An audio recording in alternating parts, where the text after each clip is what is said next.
এটকাৰ বাবে ধন্যবাদ ষ্টুডিঅ'ত মই বন্দিতা ভোগালী বিহুৰ নিষেধাজ্ঞাক লৈ সৰব বিধায়ক অখিল গগৈ ভোগালীৰ নিষেধাজ্ঞা প্ৰত্যাহাৰ কৰাৰ দাবী অখিলৰ জনাইছে এই মুহূৰ্তৰ এটা গুৰুত্বপূৰ্ণ খবৰ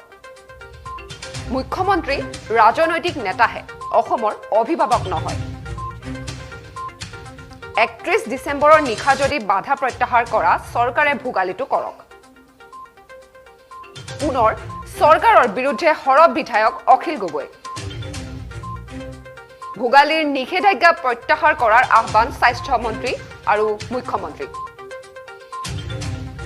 সত্ৰ ন্যায়াধীশৰ আদালতত হাজিৰ হৈ এই মন্তব্য বিধায়ক গৰাকী পুৰণি দুটা গোচৰত আদালতত হাজিৰ হয় অখিল গগৈ এই মুহূৰ্তৰ এটা গুৰুত্বপূৰ্ণ খবৰ যেহেতু কৈছে অখিল গগৈ মুখ্যমন্ত্ৰী অসমৰ অভিভাৱক নহয় মুখ্যমন্ত্ৰী ৰাজনৈতিক নেতাহে 31 ডিসেম্বৰৰ নিশা যদি বাধা প্ৰত্যাহাৰ কৰা চৰকাৰে ভোগালীটো কৰক আৰু পুনৰ চৰকাৰৰ বিৰুদ্ধে এতিয়া সৰব বিধায়ক অখিল গগৈ ভোগালীৰ নিষেধাজ্ঞা প্ৰত্যাহাৰ কৰাৰ আহ্বান স্বাস্থ্য মন্ত্ৰী আৰু মুখ্যমন্ত্ৰী সত্ৰ ন্যায়াধীশৰ আদালতত হাজিৰ হৈ এই মন্তব্য কৰিছে বিধায়ক গৰাকীয়ে আৰু পুৰণি দুটা গোচৰত আদালতত হাজিৰ হৈছে অখিল গগৈ এই মুহূৰ্তৰ এটা গুৰুত্বপূৰ্ণ খবৰ যেহেতু অখিল গগৈ মন্তব্য কৰিছে যে মুখ্যমন্ত্ৰী ৰাজনৈতিক নেতাহে অসমৰ অভিভাৱক নহয় আৰু পুনৰ চৰকাৰৰ বিৰুদ্ধে এতিয়া সৰব হৈ পৰিছে বিধায়ক অখিল গগৈ ভোগালীৰ নিষেধাজ্ঞা প্ৰত্যাহাৰ কৰাৰ আহ্বান স্বাস্থ্য মন্ত্ৰী আৰু মুখ্যমন্ত্ৰী সত্ৰ ন্যায়াধীশৰ আদালতত হাজিৰ হৈ এই মন্তব্য কৰিছে বিধায়ক গৰাকীয়ে আৰু তেওঁ কৈছে মুখ্যমন্ত্ৰী ৰাজনৈতিক নেতাহে অসমৰ অভিভাৱক নহয় আমাৰ ওচৰত বিধায়ক অখিল গগৈৰ ভাষ্য আছে আমি ভাষ্য আগবঢ়াইছো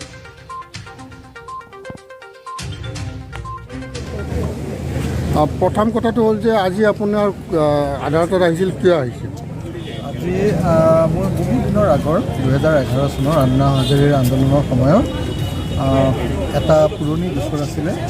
আৰু এটা কমল মেধিক গ্ৰেপ্তাৰ কৰাৰ সময়ৰ এটা গোচৰ আছিল সেই দুটাত মই উপস্থিত থাকিব লাগে সেই দুটাৰ গোচৰৰ কাৰণে আহিছিলোঁ আজি মোৰ 4টা গোচৰ আছিলে তাৰপিছত দুটাত মই উপস্থিত থাকিব পাৰিলোঁ মই এই মুহূৰ্তত সমগ্ৰ অসমবাসী ৰাইজক ভোগালী বিহুৰ শুভেচ্ছা জ্ঞাপন কৰিছোঁ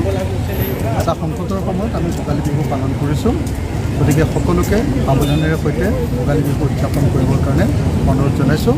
কিন্তু একেটা সময়তে মই ক'ব খুজিছোঁ যে অসম চৰকাৰে বিহুৰ ওপৰত যি বাধা নিষেধ আৰোপ কৰিছে সেই বাধা নিষেধ অনতিবিলম্বে আঁতৰাই দিয়া উচিত যদি 31 ডিচেম্বৰৰ কাৰণে বাধা নিষেধ আঁতৰাই দিব পাৰে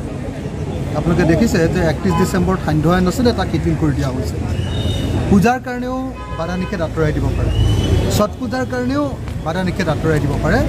কিন্তু আমাৰ বিহুৰ ওপৰত বাৰম্বাৰ এনেকৈ বাধা নিষেধ আৰোপ কৰি থকাটো কেতিয়াও ভাল কথা হোৱা নাই গতিকে মই এই মুহূৰ্তত অসমৰ মুখ্যমন্ত্ৰী আৰু অসমৰ স্বাস্থ্যমন্ত্ৰীক আহ্বান জনাইছোঁ যাতে অনতিবিলম্বে বিহুৰ ওপৰত থকা বাধা নিষেধসমূহ আঁতৰ কৰি দিয়া হয়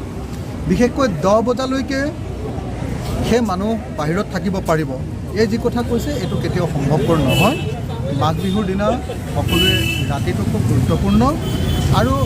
ৰাতিপুৱা 6 বজাৰ পাছতহে মানুহ ওলাব পাৰিব এই কথাটো কেতিয়াও মানিবলগীয়া বিষয় নহয় কাৰণ আমি সকলো অসমীয়া মানুহে সূৰ্য পোহৰ ওলোৱাৰ আগতে আমি মেজি জ্বলাওঁ গতিকে মেজি জ্বলোৱাৰ এই যি পৰম্পৰা সেই পৰম্পৰা ধ্বংস কৰিবৰ কাৰণে আমি কাকো অধিকাৰ প্ৰদান কৰিব নোৱাৰোঁ হিমন্ত বিশ্ব শৰ্মা আমাৰ মুখ্যমন্ত্ৰী হয় তেওঁ ৰাজনৈতিক নেতা কিন্তু তেওঁ অসমীয়া জাতিৰ অভিভাৱক নহয়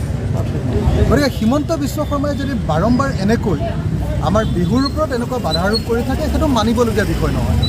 গতিকে মই মুখ্যমন্ত্ৰী হিমন্ত বিশ্ব শৰ্মা আৰু অসম চৰকাৰক আৰু স্বাস্থ্যমন্ত্ৰীক আহ্বান জনাইছোঁ যাতে বিহুৰ ক্ষেত্ৰত